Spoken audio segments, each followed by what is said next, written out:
અને આ આતંકી હુમલા બાદ ભારત સરકાર દ્વારા જે 5 મહત્વપૂર્ણ ડિપ્લોમેટિક નિર્ણયો લેવામાં આવ્યા હતા, એમાં એક એ હતો કે 48 કલાકમાં ભારતમાં જે પણ પાકિસ્તાની નાગરિકો આવ્યા છે એ દેશ પરત છોડે. જો કે આ નિર્ણય બાદ કરુણ દ્રશ્યો પણ સર્જાયા હતા. ઘણા બધા એવું પણ કહ્યું હતું કે માનવતાના આધારે થોડો સમય અમને આપો, અને ગૃહ મંત્રાલયે એ મહત્વપૂર્ણ નિર્ણય લીધો છે કે અત્યારે હવે જ્યાં સુધી નવો આદેશ જાહેર કરવામાં ન આવે ત્યાં સુધી પાકિસ્તાનીઓ રહી શકશે.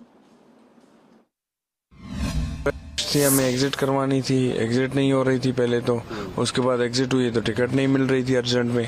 जब टिकट मिली है रात पहुंचा हूँ 11 बजे, अभी सुबह 8-9 बजे मैं खड़ा हूँ यहाँ पे.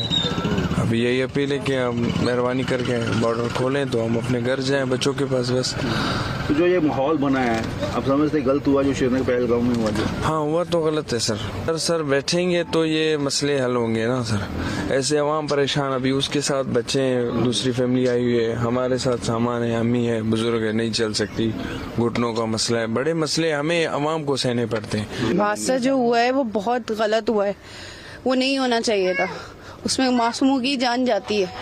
टेररिस्ट कौन है, किस जात का है, क्या धर्म है, उसका किसी को नहीं पता. कोई कह देता है जी मुसलमान है, कोई कह देता है हिंदू है. आपको तो नहीं पता वो कौन है.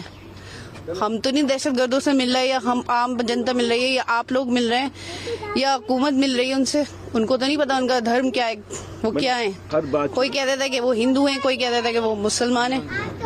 हर चीज जो होती है दोनों मुल्कों में बैठ के होती है. समझते कि ये टेररिस्ट एक्टिविटी है, दोनों मुल्कों को बैठ के इसको खत्म करना चाहिए. दहशतगर्दी को खत्म करना चाहिए. आम जनता को क्यों परेशान कर रहा है. हाँ तो मैं अपनी बहनों को छोड़ना हूँ, जिसमें मेरे बड़े भाई आए और मेरा छोटा भाई है, मैं हूँ. हम तीनों भाई अपनी बहनों को छोड़ने के लिए आए यहाँ पर.